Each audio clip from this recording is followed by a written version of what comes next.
Annonceurs, entrepreneurs, promoteurs et chefs d'entreprise, choisissez dès à présent votre meilleur partenaire média, Ideal Production. Ideal Production est basé à Cotonou au Bénin. Ideal Production, le partenaire exclusif de Sika TV en Afrique.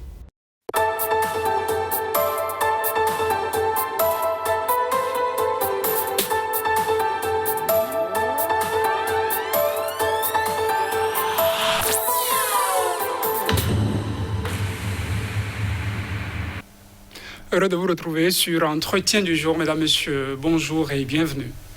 Sortir les femmes des seconds rôles dans lesquels elles ont été reléguées depuis toujours, surtout sous les tropiques où les pesanteurs socio-culturelles, jusque-là, ne définissaient pour périmètre à la femme que le cocon du foyer.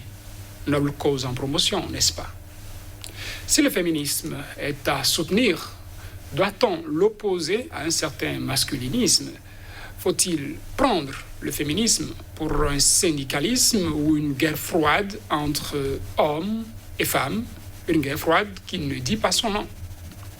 Elle est femme, elle est journaliste, spécialiste en communication et marketing. Je ne vais pas dire qu'elle est communicatrice parce qu'elle l'est, promotrice pour ne pas dire CEO de Lumière Communication. Et surtout pour le sujet qui nous intéresse, elle est promotrice aussi de femmes d'impact.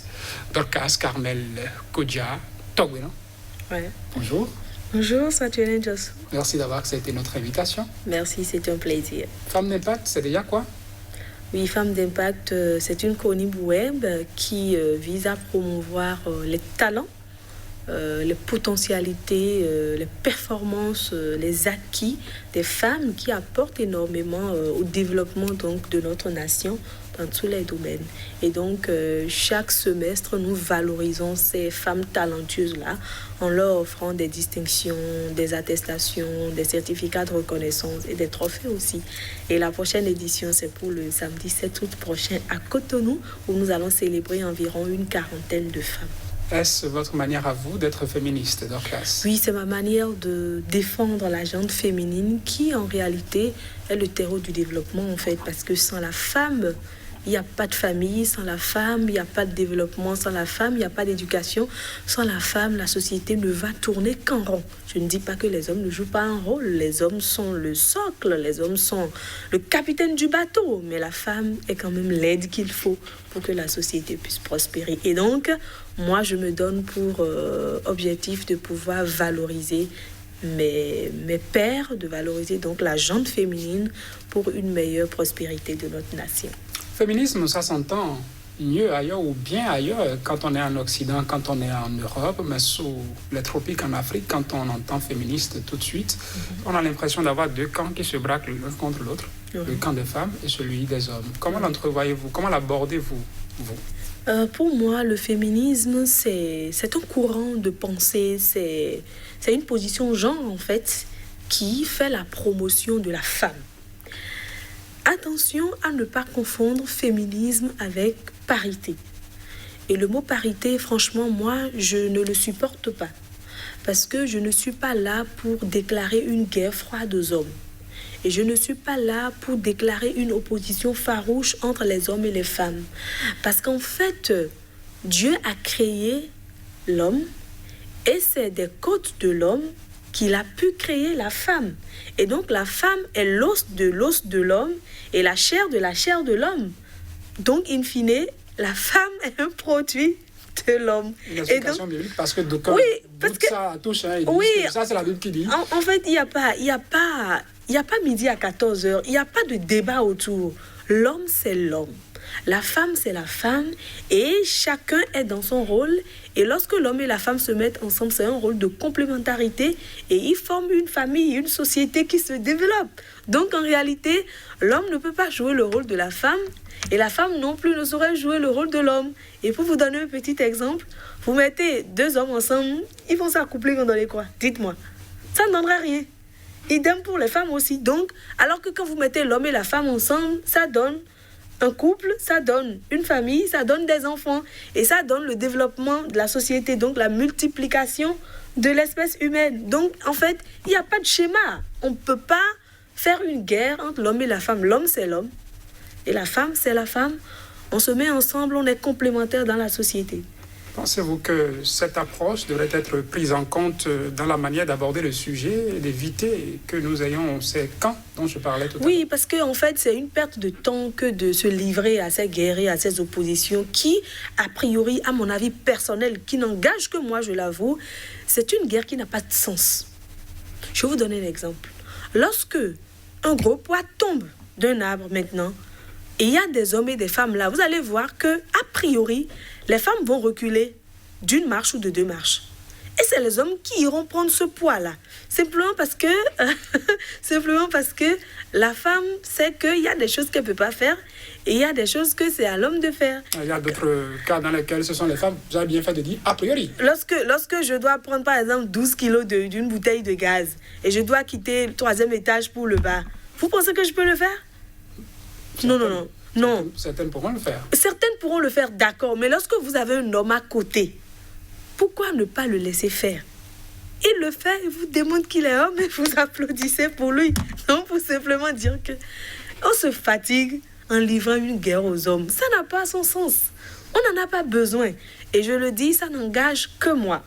Moi, je n'ai pas d'opposition, je n'ai pas de guerre à déclarer aux hommes, mais par contre, moi, je les mets à contribution pour accompagner les femmes dans l'atteinte de leurs objectifs. Est-ce que vous ne pensez pas qu'il faudrait à un moment donné forcer la main aux hommes? Parce que des fois, à force de dire, ben oui, l'homme c'est l'homme, la femme c'est la femme, il faut y aller à la douce, on pourrait retrouver les femmes dans les mêmes positions. Il faut y aller en douce. Vous savez, à chaque cas, la stratégie adéquate. Lorsque vous allez en douce et que ça ne passe pas, usez un peu de force. Mais il ne faut pas commencer par la force, parce que quand on commence par la force, on dirait que c'est le syndicalisme qui a commencé. Pour dire simplement qu'il faut qu'on puisse se mettre ensemble et se donner la main pour développer le pays. C'est aussi simple que ça. Il n'y a pas de guerre à livrer outre mesure à qui que ce soit. Nous sommes tous de l'espèce humaine. L'homme, la femme, c'est grand H. On se met ensemble pour faire développer la société. Est-ce que cette divergence de point de vue par rapport au féminisme ne plombe pas cette cause-là aussi? Parce qu'entre les femmes, on ne partage pas les approches. Vous dites qu'il faut y aller à la douce, il n'y a pas de syndicalisme avec les hommes, ce n'est pas une guerre froide et tout. D'autres pensent qu'il faut y aller de façon frontale. Est-ce que cette divergence de point de vue ne plombe pas ce combat-là aussi? Oui, en fait, la société n'est société que dans la divergence des conceptions et des idées. Et donc, en tant que femmes, nous n'avons pas reçu les mêmes éducations. Nous n'avons pas forcément les mêmes expériences de la vie et nous n'avons pas forcément les mêmes appréhensions des sujets. Et donc, du coup, chaque personne a sa personnalité et il faut pouvoir accepter l'autre dans sa différence. Tout le monde ne va pas en douce. Moi, Dorcas Carmel Kodjia Tokbenon, j'ai une personnalité, j'ai un passé, j'ai ma vision, j'ai mon éducation, j'ai ma manière de concevoir les choses. Et du coup, je suis différente de l'autre dame qui est à côté de moi. Mais lorsqu'on est ensemble sur un projet, on va fusionner les idées ensemble et on va voir un peu le contexte dans lequel nous sommes et l'objectif qui nous met ensemble, le but visé et la mission qu'on veut ensemble accomplir. Et lorsqu'on se met d'accord sur tous ces différents éléments importants, donc, on choisit la stratégie qu'il faut. Et si ma compagne, elle, c'est la stratégie un peu offensive qui lui permettra d'atteindre ses objectifs, pour son pan donc de la situation, qu'elle y aille. Et moi, si c'est la stratégie douce qui pourrait y aller avec mon pan du sujet, j'y vais aussi. Et chacun d'entre nous, à son niveau, déploie sa stratégie et in fine, on atteint les objectifs. Mais il serait vraiment utopique et maladroit de pouvoir exiger que toutes les femmes se ressemblent. C'est impossible dans Grand N. Chaque femme est unique en son genre et ensemble, on conjugue les efforts pour atteindre les objectifs. Est-ce qu'il existe des creusets, dans Carmel Kodjia Tokbenon, est-ce qu'il existe des creusets dans lesquels vous vous retrouvez entre femmes pour opiner sur la manière dont vous voyez le combat porté autour de vous, parlant de féminisme? Oui, mais bien sûr, il y a beaucoup de creusets. Il y a des associations dans lesquelles nous militons, associations professionnelles. Il y a des associations aussi dans divers domaines. Il y a les plateformes WhatsApp.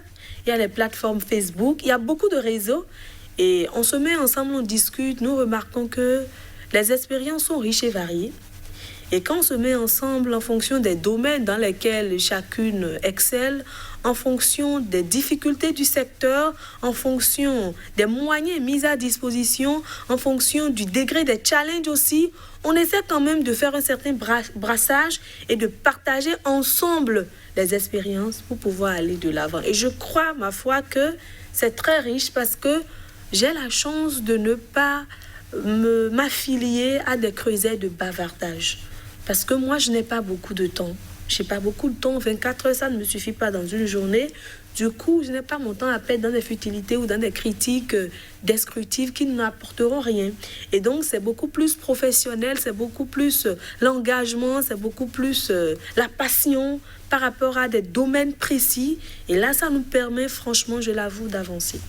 Il y a souvent des partenaires qui portent avec les femmes cette cause de féminisme. Quand il faut, soit dit en passant, il n'y a pas que les femmes qui sont féministes, il y a des hommes que vous retrouverez qui portent aussi cette cause-là. Oui, il y a parfois des partenaires qui accompagnent. Bien sûr. Lorsqu'ils apportent leur expérience, en tout cas de leur poids, ils essaient de peser dans ce combat-là. Est-ce que vous sentez qu'on veut vous faire le combat du féminisme comme en Occident ?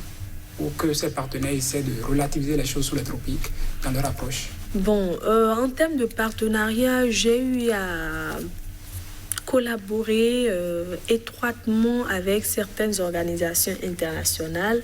J'avoue que la relation s'est plutôt bien passée.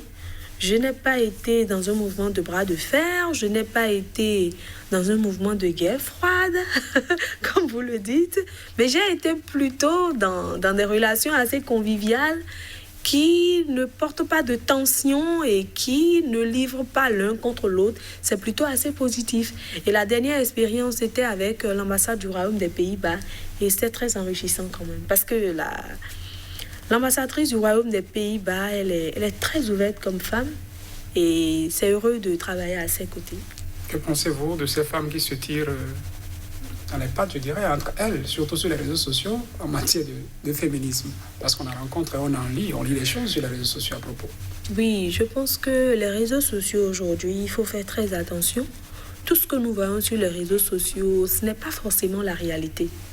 Il y a des femmes qui ne se parlent pas, mais qui sur les réseaux sociaux font des amitiés. Et là, c'est ce qu'on appelle l'inexistant qui apparaît comme l'existant. Et donc, il ne faut pas croire à tout ce qu'on voit. Mais dans le même temps aussi, les réseaux sociaux permettent d'étendre son univers relationnel. Moi, personnellement, en tant que Dorcas Carmel Kodjia sur Facebook, j'ai une certaine rigueur. Ma rigueur à moi, qui constitue ma particularité, c'est que je n'accepte pas des invitations des personnes inconnues. Parce que je ne veux pas qu'on écrive du n'importe quoi sur mon mur Facebook. Et donc, je ne reçois que des amitiés de personnes que je connais, ou je n'accepte que les amitiés des personnes qui sont très proches d'autres personnes avec lesquelles j'ai une centaine d'amis en commun. Et je vois un peu les idéaux et quand ça cadre avec mes idéaux, je les reçois, nous discutons et si on peut ensemble faire des activités, on les fait. Et donc, tout dépend un peu de sa perception à soi et de ce qu'on recherche dans la vie. Et quand ça se passe comme ça, on analyse mieux les choses de façon un peu plus profonde pour ne pas tomber dans des pièges ou pour ne pas faire de mauvaises lectures. Merci à vous, Dorcas Carmel Kodjia, Togbenon. Je vous ai présenté sous plusieurs angles. En effet. Merci d'avoir répondu à notre invitation sur ce sujet. Mesdames, Messieurs, c'est déjà tout pour cet entretien du jour. Merci de nous avoir suivis.